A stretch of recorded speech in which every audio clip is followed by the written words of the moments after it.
ஆண்டவராகிய இயேசு கிறிஸ்துவின் இணையற்ற இன்ப நாமத்திலே உங்கள் அனைவருக்கும் அன்பின் நல் வாழ்த்துக்களை தெரிவித்துக் கொள்கின்றேன். அக்டோபர் மாதம் 2வது ஞாயிற்றுக்கிழமை இந்த நாளிலே இந்த ஆராதனையில் பல்வேறு இடங்களிலே பல்வேறு நாடுகளிலே இருந்து இணைந்துள்ள பல்வேறு திருச்சபைகளை சேர்ந்த பிள்ளைகள் எல்லாரையும் அன்போடு வாழ்த்தி ஆசீர்வதிக்கின்றேன். இந்த ஆராதனை கருத்தோடு பங்கு கொள்ள உங்கள் யாவரையும் இந்த அன்போடு கேட்டுக்கொள்கின்றேன். இந்த ஆராதனைக்கு ஆரம்பமாக அருமையான ஐயா ஜீவா தாமஸ் அவர்கள் ஆரம்ப ஜெபம் செய்வார்கள்.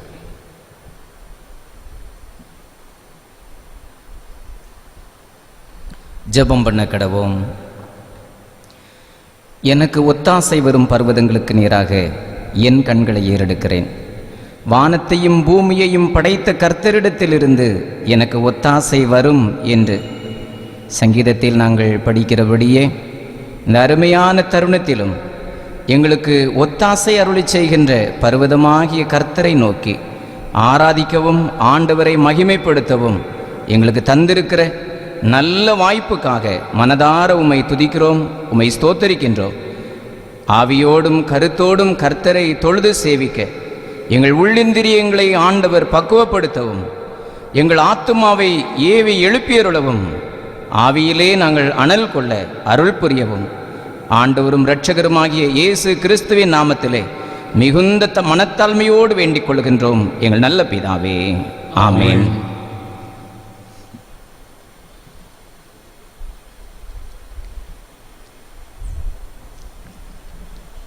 கர்த்தருடைய பரிசுத்த நாமத்திற்கு மகிமை உண்டாக.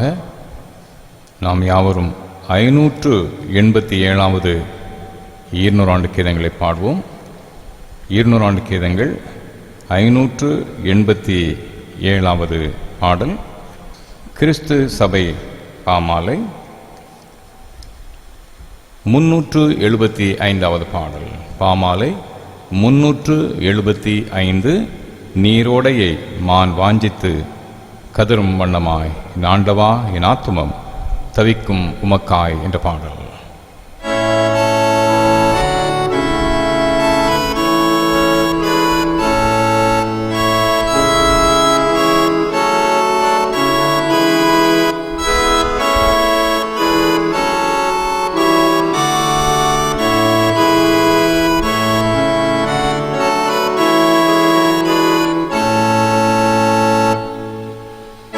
Ni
கர்த்தர் பெரியவர், அவர் நமது தேவனுடைய நகரத்திலும் தமது பரிசுத்த பர்வதத்திலும் மிகவும் துதிக்கப்படத்தக்கவர். சீயோனை சுற்றி உலாவி அதன் கொத்தளங்களை எண்ணுங்கள். பின்வரும் சந்ததிக்கு நீங்கள் விவரிப்பதற்காக அதன் அலங்கத்தை கவனித்து அதன் அரண்மனைகளை உற்று பாருங்கள். இந்த தேவன் என்றென்றைக்கும் உள்ள சதா காலங்களிலும் நம்முடைய தேவன். மரண பரியந்தம் நம்மை நடத்துவார். ஜெபம் பண்ண கடவோம். கர்த்தருடைய சன்னிதானத்திலே நம்முடைய பாவங்களை மனத்தாழ்மையோடு அறிக்கை செய்வோம். பொதுவான பாவறிக்கையை நாம் கருத்தை உணர்ந்து நாம் ஏறெடுப்போமாக. சர்வ வல்லமையும் மிகுந்த இரக்கமுள்ள பிதாவே, தப்பிப்போன ஆடுகளைப் போல வழிகளை விட்டு வழிவிலகி போனோம். விருப்பங்களுக்கும் இணங்கி நடந்தோம். பரிசுத்த கல்வி விரோதமாக குற்றம் செய்தோம். செய்யாமல் செய்து வந்தோம். எங்களுக்கு சுகமே இல்லை. ஆனால் ஆண்டவரே, தேவர்களாகிய இயேசு கிறிஸ்துவின் மூலமாய் மனிதனுக்காக செய்த வாக்குத்தத்தத்தின்படியே எங்களுக்கு இறங்கும். தப்பியங்களை அற்புதங்களை பொறுமையாயிரும். சீர்படுத்தும். மிகவும் இரக்கமுள்ள பிதாவே, உம்முடைய பரிசுத்த நாமத்துக்கு மகிமை உண்டாகும்படி நாங்கள் இனி தேவ பக்தியும் நீதியும் தெளிந்த புத்தியும் உள்ளவர்களாய் நடந்து வர இயேசு கிறிஸ்து நிமித்தம் எங்களுக்கு கிருபை செய்தருளும். ஆமென். நம்முடைய கர்த்தராகிய இயேசு கிறிஸ்துவின் பிதாவாயிருக்கிற சர்வவல்லமையுள்ள கடவுள் பாவியின் மரணத்தை விரும்பாமல் அவன் தன் பாவத்தை விட்டு திரும்பி பிழைப்பதை விரும்பி பாவத்தை நிமித்த துக்கப்படுகின்ற தம்முடைய ஜனத்திற்கு பாவ விமோசனத்தை மன்னிப்பையும் கூறி அறிவிக்க தம்முடைய பணிவிடைக்காரத்துக்கு அதிகாரத்தையும் கட்டளை மருளி செய்திருக்கிறார். மெய்யாய் மனம் திரும்பி தம்முடைய பரிசுத்த சுவிசேஷத்தை உண்மையாய் விசுவாசிக்கிற யாவருக்கும் அவர் பாவங்களை மன்னித்து விமோசனம் செய்கிறார். ஆகையால் கடைசியிலே அவருடைய நித்திய ஆனந்தத்தை சேரத்தக்கதாய் இத்தனத்தை நாம் செய்கிறதவருக்கு பிரியமாயிருக்கவும் இனி உயிரோடுக்கும் நாளெல்லாம் மாசில்லாமல் பரிசுத்தமுள்ளவர்களாய் நடக்கவும் அவர் நமக்கு மெய்யான மனம் திரும்புதலையும் தம்முடைய பரிசுத்த ஆவியையும் அருளுச் செய்வாராக.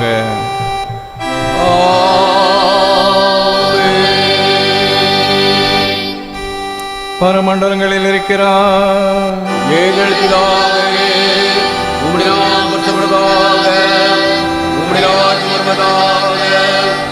சித்தம் செய்யப்படுவது போல பூமியிலையும் செய்யப்படுவதாக.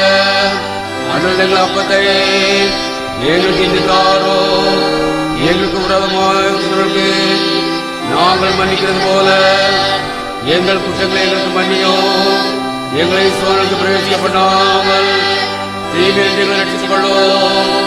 ராஜ்யமோ வல்லமையோ மகிமையோ உடையவளே.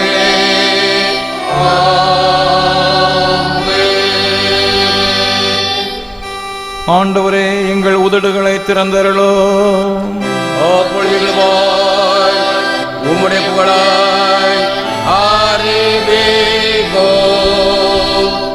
தேவனே, எங்களை ரட்சிக்க விரைவாய் வாரோ. ஆண்டவரே, எங்களுக்கு சகாயம் பண்ண தேவரேயோ. பிதாவுக்கும் குமாரனுக்கும் பரிசுத்த ஆவிக்கும் மகிமை உண்டாவதாக.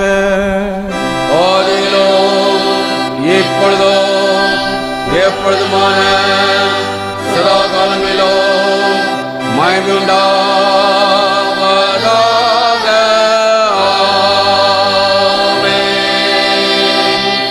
கர்த்தரை துதியோங்கள். கர்த்தருடைய நாமம்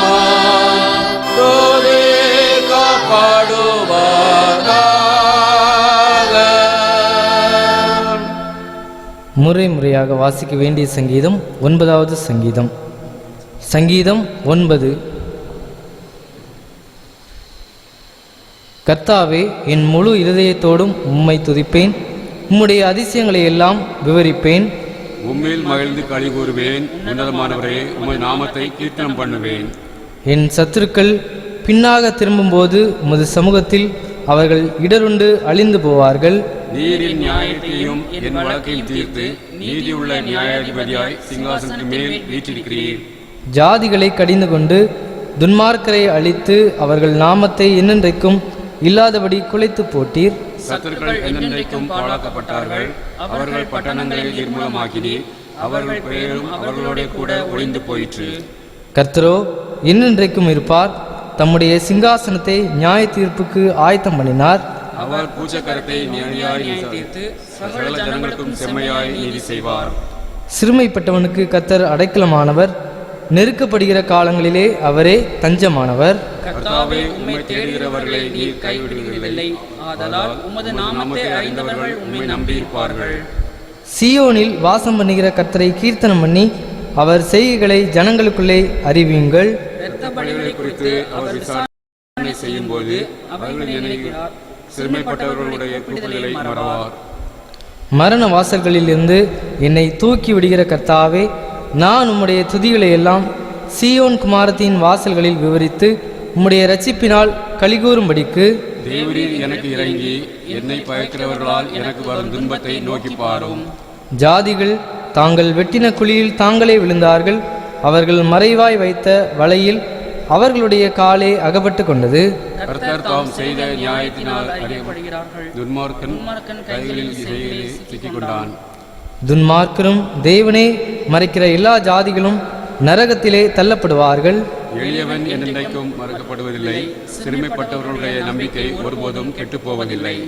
எழுந்தருளும் கர்த்தாவே, மனுஷன் பலன் கொள்ளாதபடி செய்யும் ஜாதிகள் உம்முடைய சமூகத்தில் நியாயம் தீர்க்கப்பட கடவர்கள். ஜாதிகள் தங்களை மனுஷரென்று அறியும்படிக்கு அவர்களுக்கு பயம் உண்டாகும். கர்த்தாவே,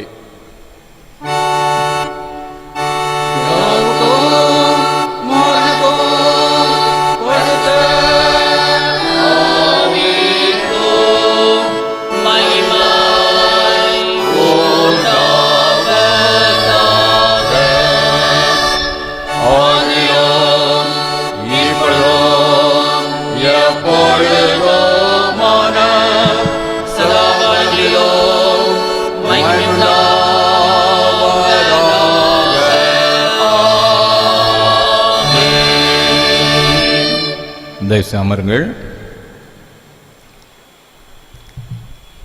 கன்வென்ஷன் கீதங்களிலே 342வது பாடலை நாம் பாடுவோம். கன்வென்ஷன் கீதங்களிலே 342வது பாடல், இயேசுவை நாம் எங்கே காணலாம், அவர் பேசுவதை எங்கே கேட்கலாம் என்ற பாடல். பாடலின் கருத்தை உணர்ந்து உற்சாகத்தோடு இந்த பாடலை நாம் பாடுவோம்.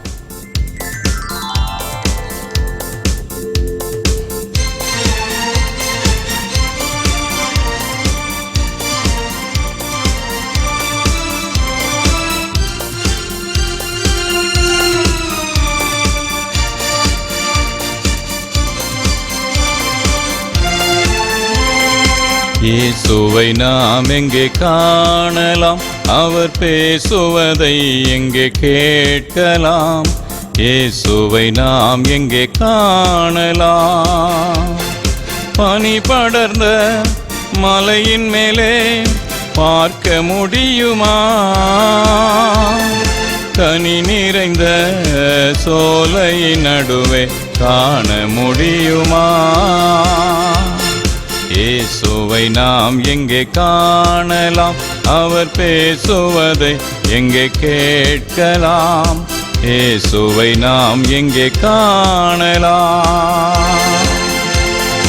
ஓடுகின்ற அருவியெல்லாம் தேடி அலைந்தேனே, ஆடுகின்ற அலைகடலில் நாடி அயர்ந்தேனே, தேடுகின்ற என் எதிரே தெய்வத்தை காணேனே. பாடுபடும் ஏழை நான் அழுது வாடினேனே. இயேசுவை நாம் எங்கே காணலாம், அவர் பேசுவதை எங்கே கேட்கலாம். இயேசுவை நாம் எங்கே காணலாம்.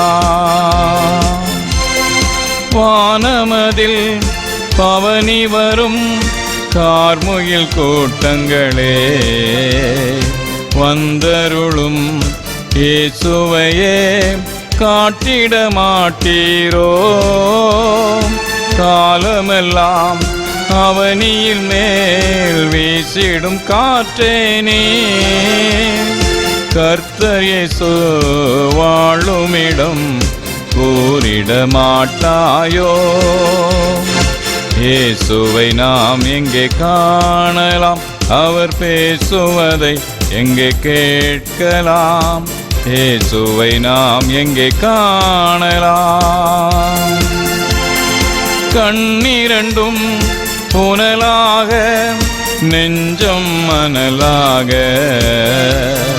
மண்டியிட்டு வீழ்ந்தே நான் திருமறை முன்பாக. விண்ணரசர் அன்புடனே கண் விழிப்பாயென்றார். கண் விழித்தேன் என் முன்னே கர்த்தர் இயேசு நின்றார்.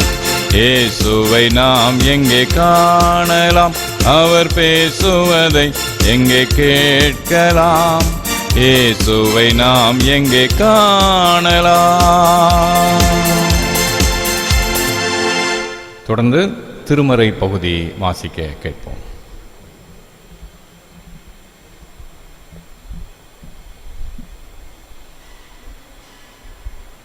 வாசிக்கும்படியாக குறிக்கப்பட்ட திருமறை பகுதி பரிசுத்த மத்தேயு எழுதின சுவிசேஷம் 19ஆம் அதிகாரம் 16ஆம் வசனம் முதல் 26ஆம் வசனம் வரை. மத்தேயு 19ஆம் அதிகாரம் 16ஆம் வசனம் முதல்.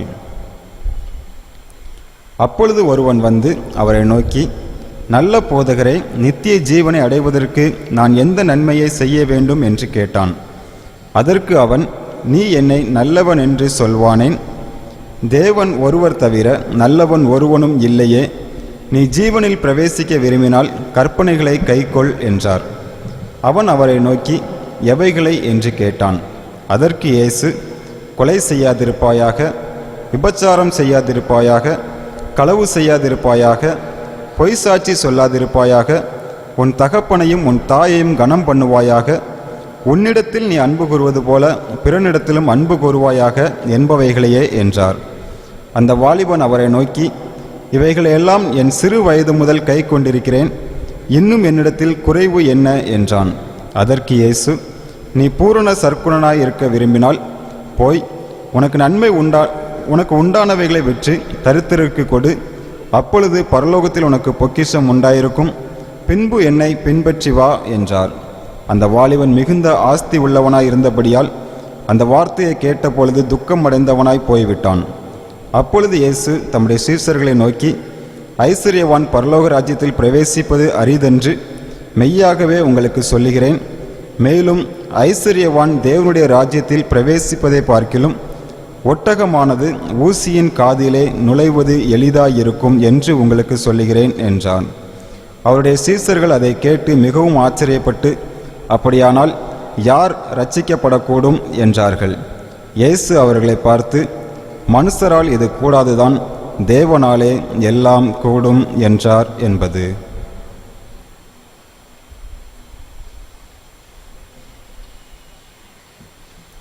தொடர்ந்து அப்படியே அமர்ந்தவாறே கன்வென்ஷன் கீதங்களிலே மற்றொரு பாடல், கன்வென்ஷன் கீதம் 137வது பாடல், எனக்கு ஒத்தாசை வரும் பர்வதம் நேராய் என் கண்ணை ஏறெடுப்பேன் என்ற பாடல். கன்வென்ஷன் கீதங்கள் 137வது பாடல். கரங்களை தட்டி நாம் உற்சாகத்தோடு அந்த பாடலை பாடலாம்.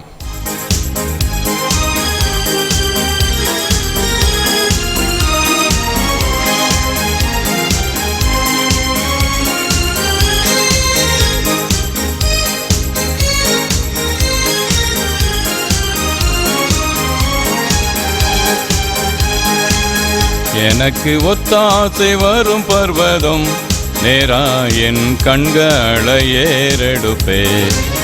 எனக்கு ஒத்தாசை வரும் பர்வதம் நேரா என் கண்களை ஏறெடுப்பே. வானமும் பூமியும் படைத்த வல்ல தேவனிடம் இருந்து, வானமும் பூமியும் படைத்த எண்ணுக்கடங்கா நன்மைகள் வருமே, என் கண்கள் ஏறெடுப்பேனா. எண்ணுக்கடங்கா நன்மைகள் வருமே, என் கண்கள் ஏறெடுப்பே. எனக்கு ஒத்தாசை வரும் பர்வதம் நேராயன் கண்களை ஏறெடுப்பேன்.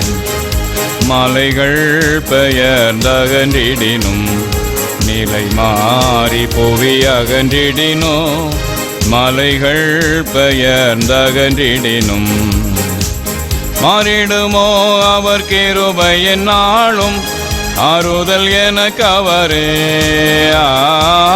மாறிடுமோ அவர் கிருபை என்னாலும் ஆறுதல் எனக்கு அவரே.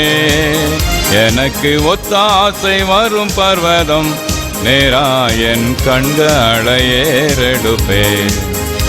என் காலை தள்ளாட ஓட்டான் என்னை காக்கும் தேவன் உறங்கார்.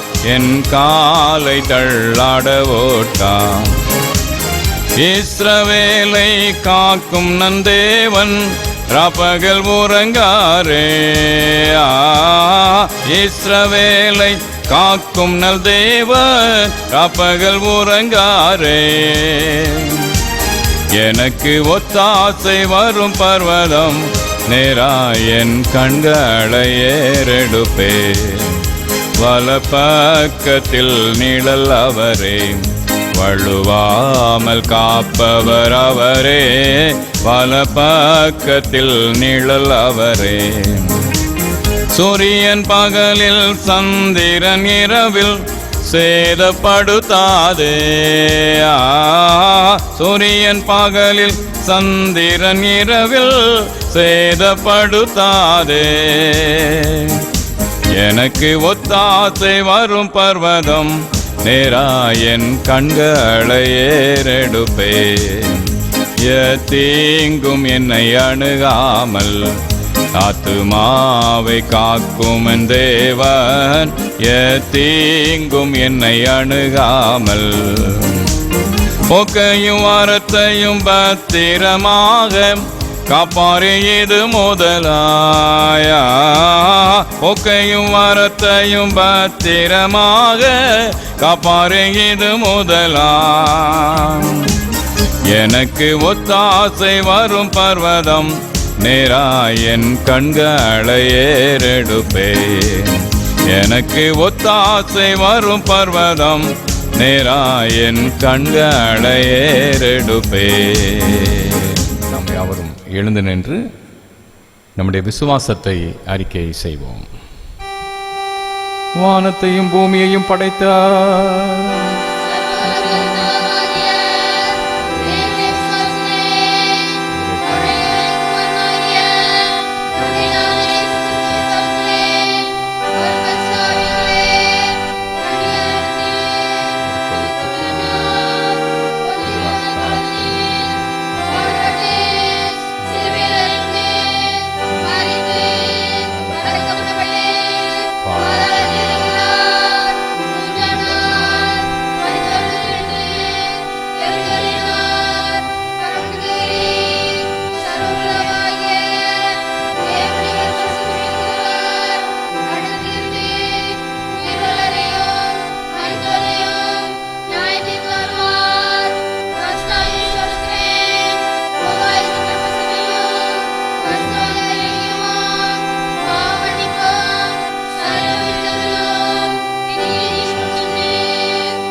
பிதா குமாரன் பரிசுத்தாவின் நாமத்தினாலே ஆமென்.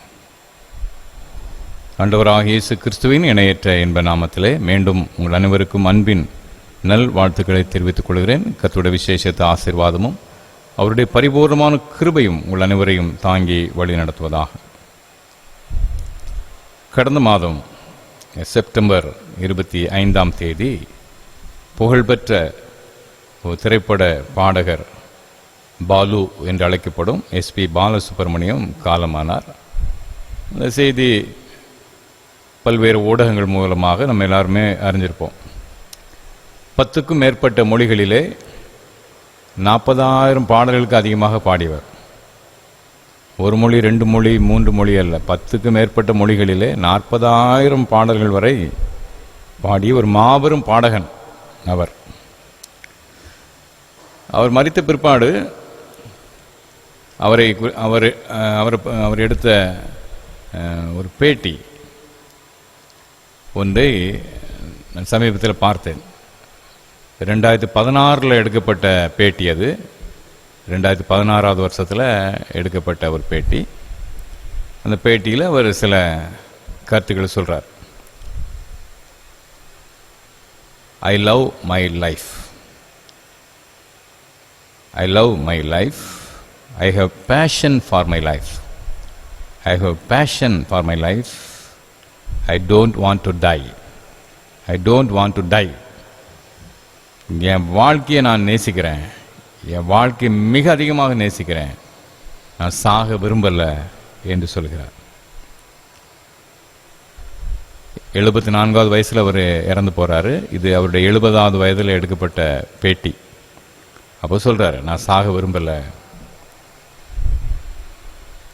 பிறகு அவர் இப்போ செப்டம்பர் 25 அவர் மறிக்கிறாரு. ஒரு 2 நாளில் அவருடைய சரீரத்தை அடக்கம் செய்கிறார்கள்.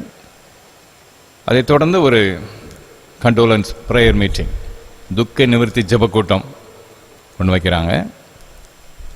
அதில் நிறையா சினிமாக்காரங்க, அவரோடு தொடர்புடையவர்கள், நண்பர்கள், அவங்கெல்லாம் பேசுகிறாங்க. கடைசியில் அவருடைய மகன் சரண் என்று சொல்லப்படுகின்ற அவருடைய மகன் நன்றி கூறுறான். அப்போதும் அவன் என்ன சொல்கிறான்னா, என் தந்தை 100 வயது வரை வாழ விருப்பப்பட்டார். என் தந்தை 100 வயது வரை வாழ விருப்பப்பட்டார் அப்படின்னு சொல்கிறான். அன்பார்ந்தவர்களே, நீண்ட காலம் வாழ வேண்டும் என்ற விருப்பம் அநேகருக்கு இருக்கத்தான் செய்கிறது. சிலர் வித்தியாசமாக இருப்பாங்க. சிலர் எப்படின்னாக்கி இருக்க வரைக்கும் நல்ல சுகத்தோட நிம்மதியாக இருந்தால் போதும், அந்த கான்செப்டில் இருக்கவங்களும் இருப்பாங்க. இருக்க வரைக்கும் அது 60, 65, 70 எத்தனை வயசோ இருக்க வரைக்கும் நிம்மதியாக நல்ல சுகத்தோடு பலத்தோடு இருந்தால் போதும் என்று நினைப்பவர்களும் இருக்கிறாங்க. இல்லை, இல்லாமல் கிடையாது. அப்படியும் ஆட்கள் இருக்காங்க. ஆனால் நல்ல பண வசதி, நல்ல ஆரோக்கியத்தோடு இருப்பவர்கள் நீண்ட காலம் வாழணுங்கிற ஆசை கண்டிப்பாக இருக்கும். எல்லா வசதிகளும் இருக்குது, ஏராளமாக சம்பாதிச்சாச்சு, நல்ல ஆரோக்கியமும் இருக்குது. அப்போ தீர்க்க ஆயுசோடு நீண்ட காலம், அந்த எஸ்பி பாலசுப்ரமணிய விரும்பின மாதிரி 100 வயசு கூட இருக்க ஆசைப்படலாம். நீண்ட ஆயுசு, தீர்க்க ஆயுசு, பைபிளில் நல்ல அழகான ஒரு வார்த்தை பயன்படுத்தப்பட்டு நித்திய ஜீவன். நித்திய ஜீவன் புது மொழிபெயர்ப்பில் நிலை வாழ்வு, என்னால் இருக்கின்ற ஒரு வாழ்க்கை, நீண்ட ஒரு வாழ்க்கை. நித்திய ஜீவனை பற்றி பைபிள் பல இடத்துல பேசுது.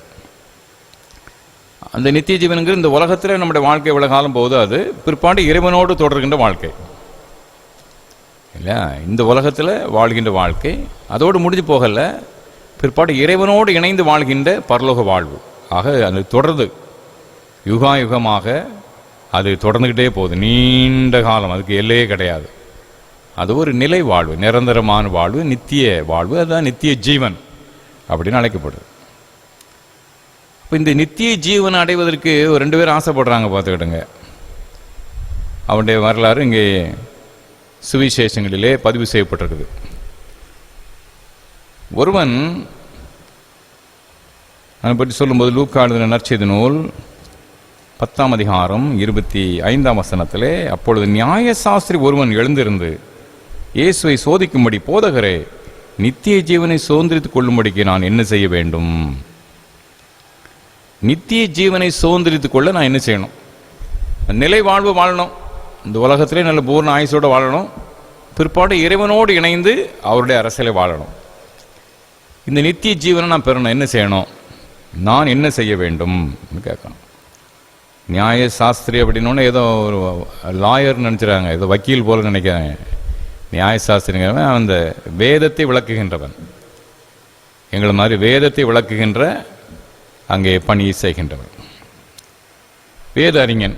அப்போ ஆண்டவர் நியாயப்பிரமாணத்தில் என்ன எழுதியிருக்குது, நீ வாசித்திருப்பது என்ன அப்படிங்கிறார். நியாயப்பிரமாணத்தில் என்ன எழுதியிருக்குது சொல்லு, பைபிளில் என்னப்பா எழுதியிருக்குது சொல்லு என்று சொல்லுகிறார். அப்போ அழகாக சொல்கிறான் பாருங்க, தேவனாய் கத்திடத்தில் முழு இருதயத்தோடு ஆத்மாவோட அன்பு கூறுவாயாக, உன்னிடத்தை அன்பு கூறுவது போல் பிறனிடத்தை அன்பு கூறுவாயாக. இயேசு சொன்னார் பார்த்தீங்களா, இதில் எல்லாம் அடங்கி இருக்குதுன்னு. அதை அவன் அழகாக எடுத்து சொல்கிறான். கடவுளை நேசி, பிறரை நேசி. அது நியாயப்பிரமாணத்தில் இருக்குது. உபாகமம் 6:5 கடவுளை நேசி, லேவியராமம் 19:18 பிறனை நேசி. அது என்ன, அவன் வேத அறிஞன், அதை தரோவாக அறிஞ்சவன். அழகாக அறிந்தபடினாலே அழகாக சொல்லிடுறான். கடவுள் மீது முழு மனதோடு அன்பு கூறணும், பிறரை அன்போடு நேசிக்கணும் சொல்லியாச்சு. அப்போ ஆண்டவர் என்ன சொல்கிறாரு, கரெக்டாக சொன்னப்பா, அப்படி செய், போ, தெரிஞ்சு வச்ச மட்டும் காணாது, இதை செயல்படுத்து, அப்படியே செய், அப்பொழுது உனக்கு நித்திய ஜீவன் உண்டு, அப்பொழுது பிழைப்பாய், உன் நித்திய ஜீவன் உண்டு, போ. அவன் தன்னை நீதிமானாய் காண்பிக்க மனதா இயேசுவை நோக்கி, எனக்கு பிறன் யார் அப்படின்னு கேட்குறான். எனக்கு பிறன் யார்? உன்னிடத்தை அன்பு கூறுவது போல் பிறனிடத்தில் அன்பு கூறுவாயாக இருக்குதே, எனக்கு பிறன் யார் கேள்வியை முன் வைக்கிறான். அப்போ தான் ஆண்டவர் இந்த கதையை, நல்ல சமாரியன் கதையை சொல்கிறார் இல்லையா. எருசலேமில் இருந்து எரிகோவுக்கு ஒருத்தன் நடந்து போகிறான். எருசலேமிலிருந்து எரிகோவுக்கு போகிறனால அவன் ஒரு யூதனாக இருக்க வேண்டும்ங்கிறத ரொம்ப எளிதாக புரிஞ்சுக்கிடலாம்.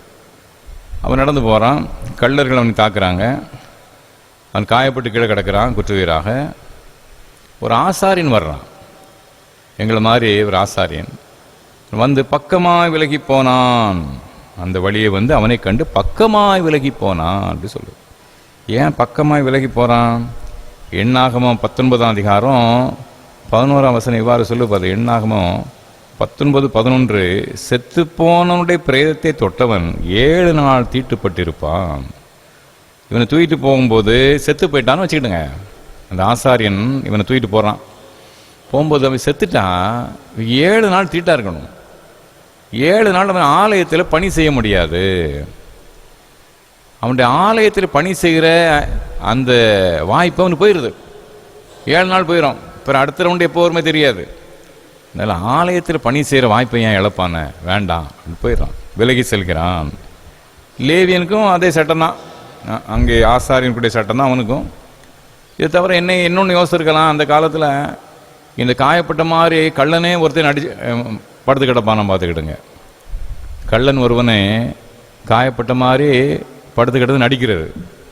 இவன் எல்லாத்தையும் அங்கங்கே வச்சுட்டு கையில் இருந்த தற்பாதுகாப்பு ஆயுதத்தெல்லாம் அங்கங்கே வச்சுட்டு போய் உதவி செய்ய போனால் அந்த நேரம் டக்குன்னு பிடிச்சிக்கிடுவான். திருடனே வேஷம் போட்டு ஏமாத்துறதுலாம் உண்டு அந்த நாட்களில். இப்பவும் செய்கிறாங்கல்ல. ஏன்னா சரி, நமக்கு எதுக்கு வம்பு, இவனை போய் நம்ம எட்டி பார்ப்பானே, ஒருவேளை இவன் திருடனாக இருந்து வேஷம் போட்டு படுத்துருக்கலாம், நமக்கு எதுக்கு ரிஸ்க் எடுப்பானே, வேண்டாம் என்று போகிறான். பல நேரங்களில் நாமும் பிறருக்கு உதவி செய்கிறது அது எதுக்கு நமக்கு ஒரு பிரச்சனை என்று நினைக்கிறோம் அல்லவா, அப்படி நினச்சிக்கலாமே. எனவே ஆசாரின்னு விலகி போகிறான், லேவியனும் விலகி போகிறான், 2 பேரும் விலகி போயாச்சு. 3ஆவது அங்கே யார் வர்றான்? அவர் சமாரியன் வர்றான். சமாரியன் யூதர்களாலே அவன் தாழ்வாக கருதப்பட்டான், அற்பமாக கருதப்பட்டான். பிள்ளை இந்த கால ஜாதி துவேஷம் மாதிரின்னு வச்சுக்கிடுங்களேன். இப்படி நமக்கு ஒரு 40-50 வருஷத்துக்கு முன்னால் அது ரொம்ப மோசமாக இருந்தது இல்லையா. 30, 40, 50 வருடங்களுக்கு முன்பாக ஜாதி துவேஷங்கிறது உச்சக்கட்டத்தில் இருந்துச்சு. இப்போ அதனுடைய அந்த டிகிரி கொஞ்சம் குறைஞ்சிருக்குது இல்லையா. அந்த ஜாதி துவேஷங்களுடைய அந்த அளவுகள் குறைஞ்சிருக்குது. முற்றிலுமாக போயிட்டுன்னு சொல்ல முடியாது. அப்படிப்பட்ட ஒரு ஜாதி துவேஷம் சமாரியர்கள் மேலே, யூதர்களுக்கு. தங்களை யூதர்கள் மிக உயர்ந்தவர்களாகவும் சமாரியர்களை இழிவானவர்களாகவும் பார்த்தார்கள். தண்ணி கூட வாங்கி குடிக்க மாட்டாங்க, அவங்ககிட்ட தண்ணீர் வாங்கி குடிப்பதில்லை. அப்போ இயேசு அந்த சமாரிய பெண்ணை தண்ணி கேட்டவுடனே அவளுக்கு ரொம்ப ஆச்சரியமாக இருந்திருக்கணும் இல்லையா. இப்போ இயேசு அதெல்லாம் அந்த அப்படிப்பட்ட அந்த இடைவெளியெல்லாம் அவர் தாண்டி அவர் எங்கேயோ செயல்பட்டவர். அப்போ இங்கே இந்த சமாரியன் இந்த யூதனுக்கு, எருசலேம் வந்து எரிகோவுக்கு போகிறாங்கிறத நிச்சயமாக அவன் ஒரு யூதனாக இருக்கணும். அவன் உதவி செய்யலாம் பாருங்க. அது எப்படி செய்யறான்னா, கிட்ட வந்து அதுக்கு முன்னாலே ஆரம்பிச்சது. அவங்க 2 பேரும் பக்கமாய் விலகி போனார்கள். ஆசாரியன் பக்கமாய் விலகி போனான், லேவியன் பக்கமாய் விலகி போனான். இவனுக்கு என்னது சொல்லப்படுகிறது? அவனை கண்டு மனதுருகி. மனதுருகிங்கிற வார்த்தை இயேசு கிறிஸ்துக்கு பயன்படுத்தப்படுகின்ற வார்த்தை. அது மனதுருகி திரளான மக்களை பார்த்து மேய்ப்பனில்லாத ஆடுகளைப் போல இருக்கிறார்களே என்று ஆண்டவர் செயல்பட்டார் அப்படின்னு இயேசுவுக்கு பயன்படுத்துகின்ற குணாதிசயத்தை இந்த சமாரியனுக்கு பயன்படுத்துகிறாங்க. இயேசு சொல்கிறார் இந்த ஓமையில், அவன் மனதுருகி, அவனை கண்டு மனதுருகி கிட்ட வந்து காயங்களிலே எண்ணெயும் திராட்சை வார்த்து காயங்களை கட்டி சுய வாகனத்தின் மேல் ஏற்றி சத்திரத்துக்கு கொண்டு போய் அவனை பராமரித்தான். மறுநாளில் புறப்படும் 2 பணத்தை எடுத்து கொடுத்தான். நீ இதை வச்சுக்க, அதிகமாக செலவானால் நான் திரும்பி வரும்போது உனக்கு தருவேன். 10 செயல் செய்கிறான் பார்த்துக்கிடுங்க. 1 இல்லை 2 இல்லை, அவனுக்காக 10 செயல்பாடுகளே அவன் செய்கிறான். இன்னும் வருங்காலத்திலையும் செலவு அதிகமான அதை நான் வந்து தர்றேன் என்று தன்னை அந்த நிபந்தனைக்கு உட்படுத்திக்கிட்டான். ஒரு பூரணமான அன்பை வெளிக்காட்டுகிறான். பூரணமான ஒரு அன்பு. அவர் இவங்களால, யூதர்களால் இவங்கள்ட்ட கேள்வி கேட்டானே நியாயசாஸ்திரி, இவர் இந்த நியாயசாஸ்திரி போன்றவர்களாலே மிகவும் கேவலமாக மதிக்கப்பட்டவர்கள் சமாரியர்கள். அவன் இவ்வளவு கண்ணியத்தோடு அவன் செயல்படுறான், இவ்வளவு மன உருக்கத்தோடு பேரன்போடு அவன் செயல்படுறான். அந்த கதையை சொல்லிட்டு ஆண்டவர் கேட்கிறாரு, இந்த கள்ளர் கையில் அகப்பட்டவனுக்கு இந்த 3 பேரில் எவன் பிறனாய் இருந்தான் எப்படி தோன்றுகிறது? அப்போ அவன் அந்த சமாரியன் தான் அப்படின்னு கூட வார்த்தை சொல்ல மனசில் அவனுக்கு. சமாரிங்கிற வார்த்தையை அவன் சொல்ல மாட்டேங்கிறான். பதிலாக இரக்கம் செய்தவனே, இரக்கம் செய்தவன் தான் பிறன். அப்ப ஆண்டவர் சொல்றார், நீயும் போய் அந்தபடியே செய், நீயும் போய் அந்தபடியே செய். அப்போ நீ இரக்கம் பாராட்டும் போது ஜாதி, இனம், மத, மொழி எல்லாத்தையும் தூக்கி போட்டுரு, அதை தாண்டி உதவி செய். இந்த சமாரியன் எவ்வளவு கனிவோடு அக்கறையோடு அவன் செயல்பட்டான், நீ அப்படியே செய். ஜாதி, இனம், மத எல்லா பேதங்களையும் கடந்து செயலாற்று, அதுதான் நீ செய்ய வேண்டிய கடமை என்று வலியுறுத்துகிறார். அப்போ நியாயசாஸ்திரி, ஒரு வேத அறிஞன், ஒரு யூத இனத்தை சேர்ந்த ஒரு வேத அறிஞன், அவன் இந்த எல்லாம் நன்றாக படித்திருக்கிறான், அன்பு கூற வேண்டும் என்ற கற்பனைகளை நன்றாக படிச்சிருக்கிறான், நிறைய பேருக்கு போதித்திருப்பான்.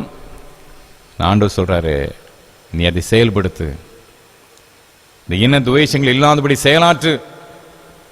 அவனுக்கு பிரச்சனை அதுதான். நித்திய ஜீவனை அடைவதற்கு அவனுக்கு தடையா இருந்தது இன துவேஷம்.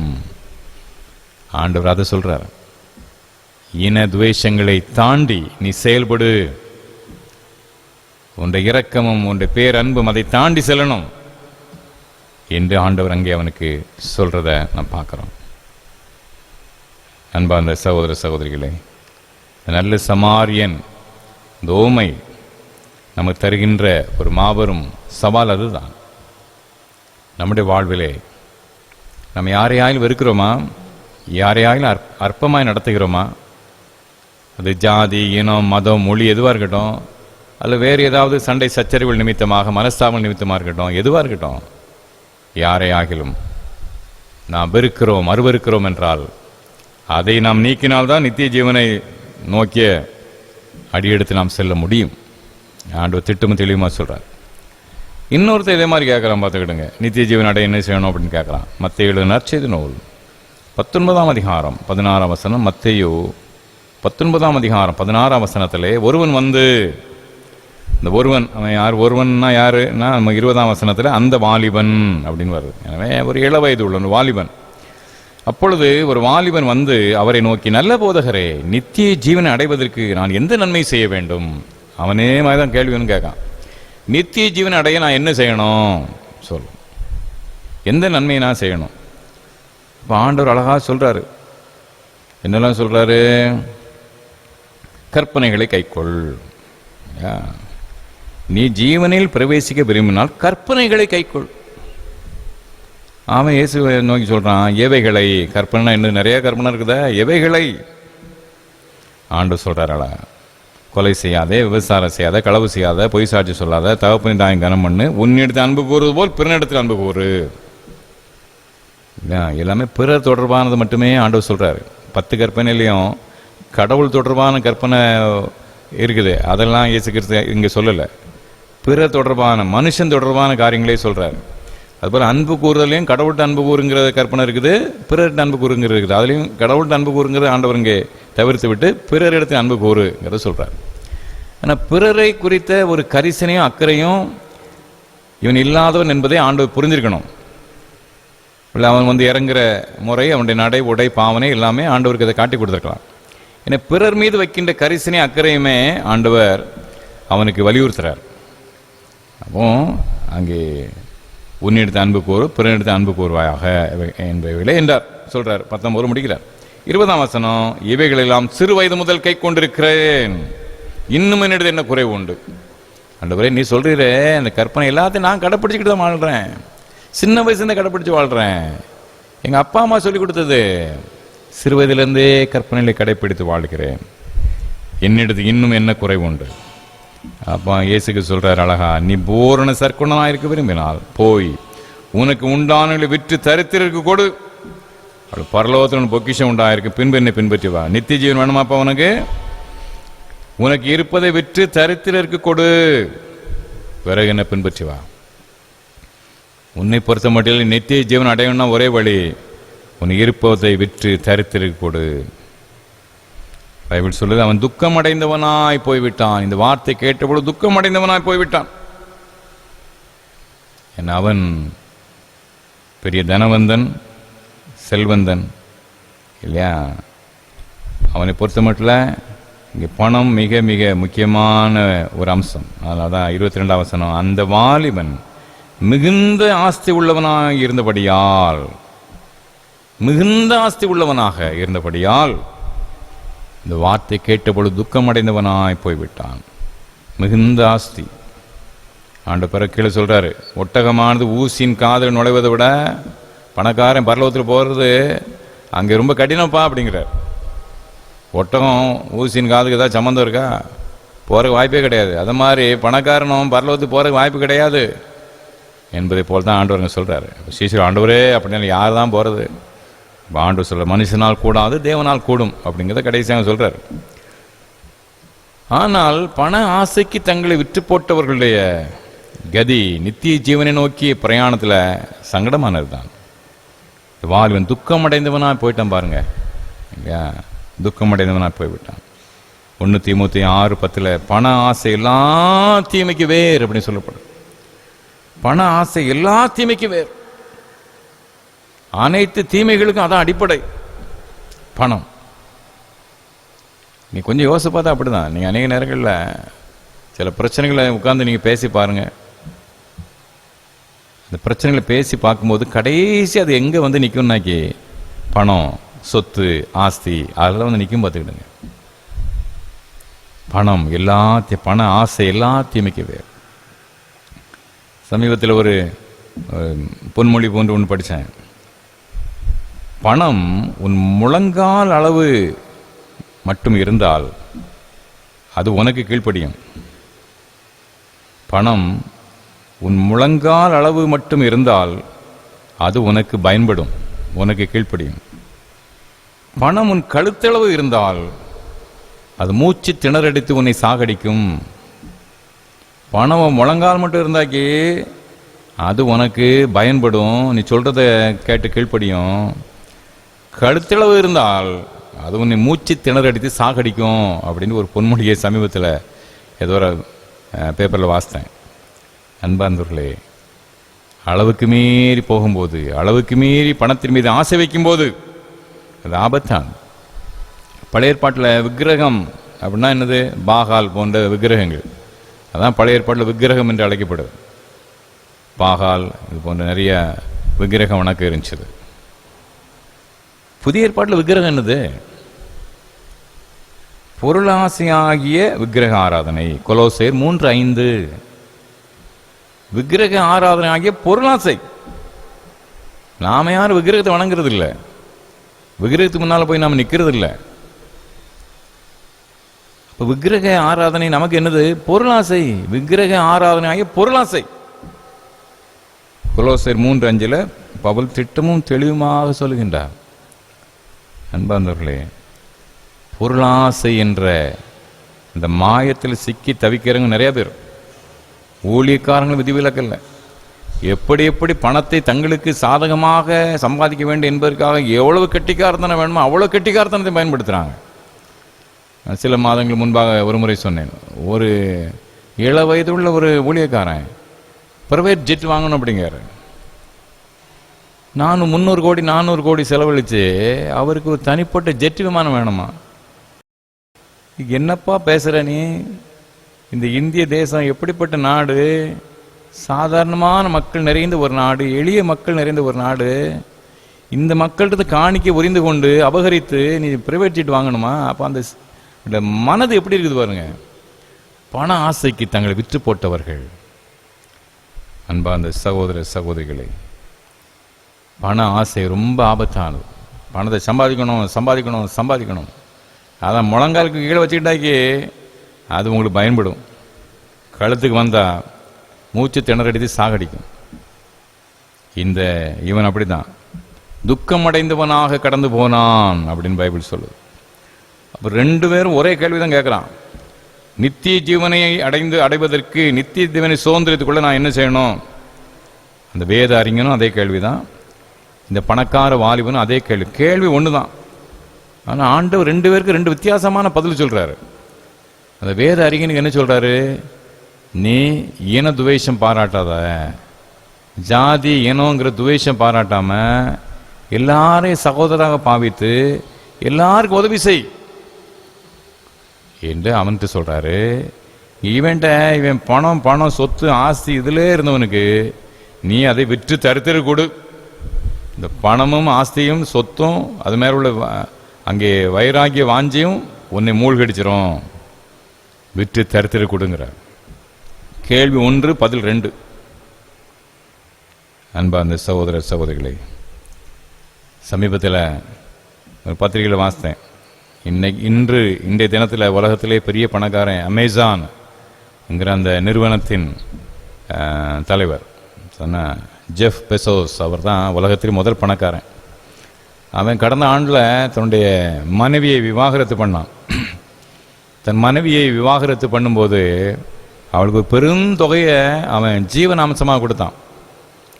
அமெரிக்கா போன்ற நாடுகளில் இந்த ஜீவனாம்சம்லாம் பெரிய தொகையாக இருக்கும் பார்த்துக்கிடுங்க. அப்போ இந்த அமேசான் அதிபர் தன் மனைவியாகிய மெக்கன்சி அவளுக்கு ஜீவனாம்சம் எவ்வளோ கொடுத்தான் தெரியுமா? 2.58 லட்சம் கோடி. 2.58 லட்சம் கோடி. எத்தனை சைபர் போடுறனே நமக்கு தெரியாது. 2.58 லட்சம் கோடி அவள் கொடுக்கான் ஜீவனாம்சமா. அவள் என்ன செய்தா தெரியுமா? நேர் பாதி 50%, 1.29 லட்சம் கோடிய அங்கே எளிய மக்களுக்காக, தொண்டு நிறுவனங்களுக்காக, சமுதாயத்தில் பணி செய்கின்ற நிறுவனங்களுக்காக நான் கொடுக்கிறேன் என்று அவள் அங்கே எழுதி வைக்கின்றாள். தான் பெற்றுக்கொண்ட ஜீவனாம்சத்தின் 50%, அது 1.29 லட்சம் கோடி. நினைச்சு பார்க்க முடியாது. தொண்டு நிறுவனங்களுக்கு, ஏழை எளிய மக்களுக்கும் பின்தங்கிய மக்களுக்கும் அது உதவட்டும் என்று அவ எழுதி வைக்கிறார். அந்த மனநிலைகள் இல்லையா, எப்படியாயிலும் பணத்தை சேர்த்துடணும் என்ற மனநிலைக்கும் தான் பெற்றுக்கொண்டதை தாராளமாக அள்ளி வீசுகின்ற மனநிலைக்கும் ரொம்ப வித்தியாசம் இருக்குது. அன்பார்ந்த சகோதர சகோதரிகளே, கேள்வி 1 தான், பதில் 2. அவனுக்கு பிரச்சனை இன துவேஷம், வேத சாஸ்திரி பிரச்சனை இன துவேஷம். யூதனை தாண்டி அடுத்த இனத்தவனை அவனால் நேசிக்க முடியல. அப்போ அவனுக்கு ஒரு சமாரியன கதாநாயகனை காட்டி நீ யூதனை தாண்டி மற்றவனுக்கு உதவி செய் என்ற சிந்தையை ஆண்டவர் கொடுக்கிறார். இவனுக்கு பணம் தான், பண ஆசை தான் பிரச்சனை, பண பேராசை தான் இவன் பிரச்சனை. ஆண்டவர் அவனுக்கு விற்று தரித்திரு கொடுன்னு சொல்றார். இப்போ அவரவருக்கு, இப்போ நாம் ஒவ்வொருவரும் இந்த கேள்வி கேட்டுக்க வேண்டியதான். நித்திய ஜீவன் அடைய நான் என்ன செய்ய வேண்டும் ஆண்டவரே அப்படின்னா அதுக்கு விட நமக்கே தெரியும். அவங்க 2 பேருக்கும் ஆளுக்கு ஒரு விடை சொல்லிட்டார் ஆண்டவர். நமக்கு என்ன விடங்கிற நமக்கு தெரியும். நம்முடைய வாழ்க்கையில் பிரச்சனை என்ன, நம்முடைய வாழ்க்கையில் நம்முடைய போராட்டம் என்ன, நித்திய ஜீவன் அடைவதற்கு நமக்கு தடையாக இருக்கிறது என்னது நமக்கு தெரியும். அதை உணர்ந்து சரி செய்ய அழைக்கப்படும். அதை நம்ம சரியாக கண்டுபிடிக்க முடியாட்டினா இன்னும் ஒரு விஷயம், இந்த 2 சம்பவங்களையும் வாசிக்கணும். அதனால் ஆண்டவர் நம்மோடு பேசுவார். ஆண்டவர் என்னிலே என்ன குறைவு உண்டு, இதை சரி செய்ய வேண்டும், சரி செய்ய வேண்டியதை நாம் சரி செய்து நித்திய ஜீவனுக்கு சுதந்திரவாளிகளாக பாக்கியவான்களாக நாம் வாழ நாம் அழைக்கப்படுகிறோம். நீண்ட காலம் வாழ வேண்டும் என்ற வாஞ்சை, தீர்க்காயுளோடு வாழ வேண்டும் என்ற வாஞ்சை, இந்த உலக வாழ்க்கை பிறகு இறைவனோடு அந்த வாழ்வு தொடர வேண்டும் என்ற வாஞ்சை நல்லதுதான். ஆனால் அதற்கு பாத்திரவான்களாக வாழ நம்மை தேவ சமூகத்திலே நம்ம அர்ப்பணிக்க அழைக்கப்படுறோம். 2 பேருக்கு ஆண்டவர் அதை செய் அப்படிங்கிறார். நீயும் போய் அந்தபடியை செய், நீ விட்டு தரித்திரருக்கு கொடு. செயலாற்றல், செயலாற்றல் நான் உள்ளத்தில் நான் நினைச்சேன், உள்ளத்தில் விசுவாசம், செயல்படுகின்ற விசுவாசம் அதுதான் ஆசீர்வாதத்தை கொண்டு வரும். நித்திய ஜீவனுக்கு பாத்திரமாக நான் வாழ்ந்து இறைநாமத்தை மகிமைப்படுத்த கர்த்ததாமே உங்களுக்கு அருள் புரிவாராக. ஆமேன், ஆமேன். நம்மை நாம் அர்ப்பணிக்கும் வண்ணமாக கீதங்களிலே 193வது பாடலை பாடுவோம். கீதங்கள் 193, கிறிஸ்தவ கீர்த்தனைகள் 81, கீர்த்தனை 81, துதி தங்கிய பரமண்டல சுவிசேடக நாமம் என்ற பாடல்.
Hallelujah.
ஜெபம் பண்ண கடவோம்.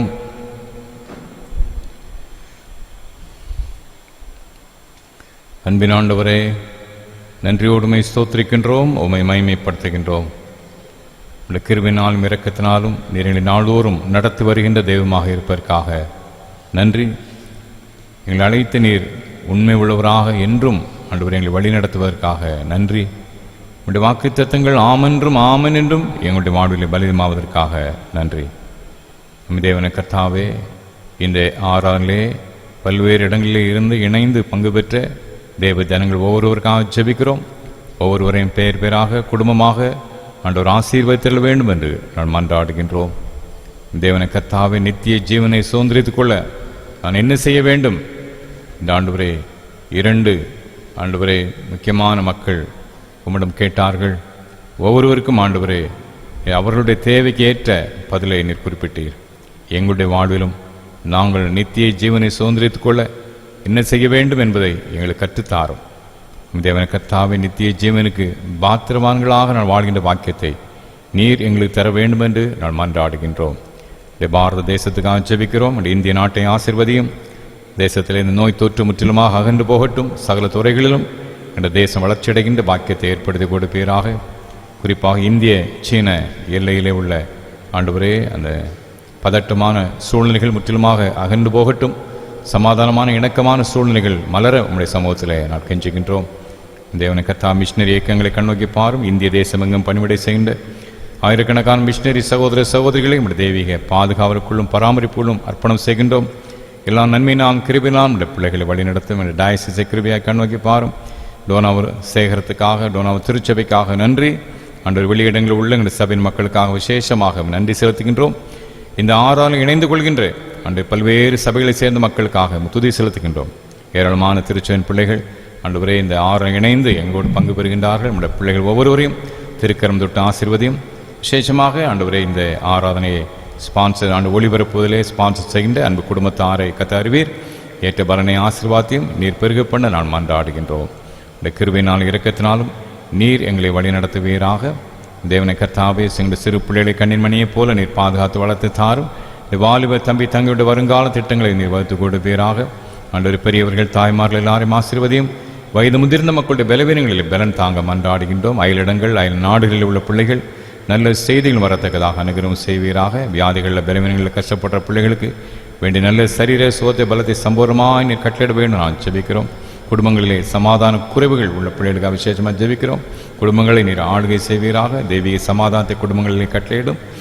தேவனை கத்த கடன் பாரங்களில் உள்ள பிள்ளைகளுக்கு விடுதலை கொடுக்க நான் ஜெபிக்கின்றோம்.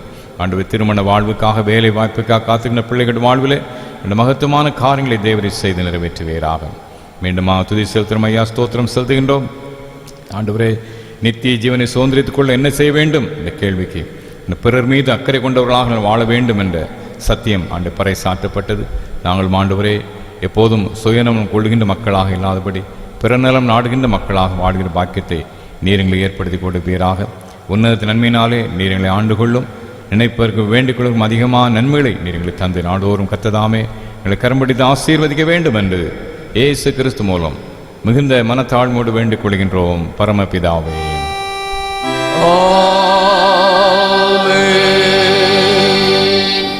தேவனுடைய இரக்கமுள்ள கிருபைக்கும் பராமரிப்புக்கும் உங்களை ஒப்புக் கொடுக்கின்றோம். கர்த்தர் உங்களை ஆசீர்வதிக்காக கடவர். கர்த்தர் தம்முடைய முகத்தை உங்கள் மேல் பிரகாசிக்க பண்ணி உங்கள் மேல் கிருபையாக்க கடவர். கர்த்தர் தம்முடைய முகத்தை உங்கள் மேல் பிரசன்னமாக்கி இப்பொழுதும் எப்பொழுதும் சமாதானம், சந்தோஷம், நீடிய சுக வாழ்வு கட்டளையிட கடவர்.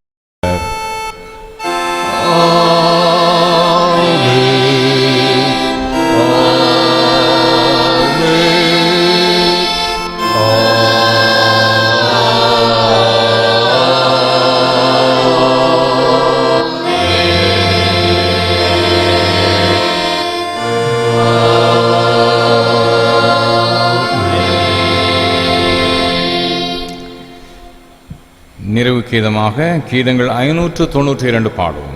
200 ஆண்டு கீதங்கள் 592. முடிவு கவிகள் 4. பாமாலை முடிவு கவிகள் 4. தெய்வ ஆசீர்வாதத்தோடு அடியாரை அனுப்பும்.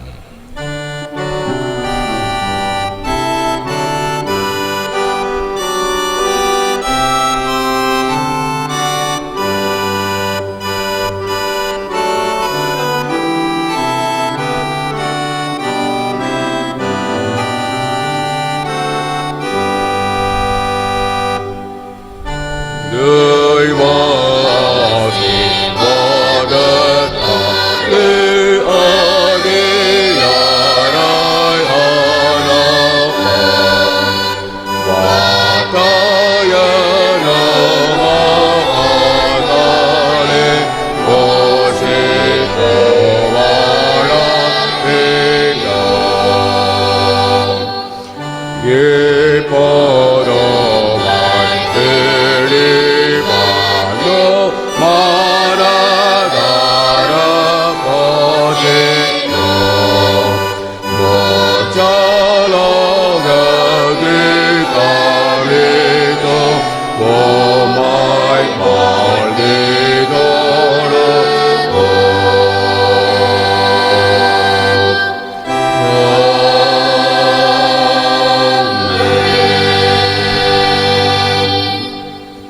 ஜெபம் செய்வோம். எங்கள் கன்மலையும் எங்கள் மீட்பருமாய கர்த்தாவே, எங்கள் வாயின் வார்த்தைகளும் எங்கள் இதயத்தின் தியானமும் எப்பொழுதும் உம்முடைய பரிசுத்த சன்னிதானத்திலே பிரீதியாய்ப்பதாக. ஆமென். கர்த்தர் உங்களோடு இருப்பாராக. அவர் உங்களோடு இருப்பாராக. யாவருக்கு நன்றி. கர்த்தர் உங்களை ஆசீர்வதிப்பாராக. God bless you.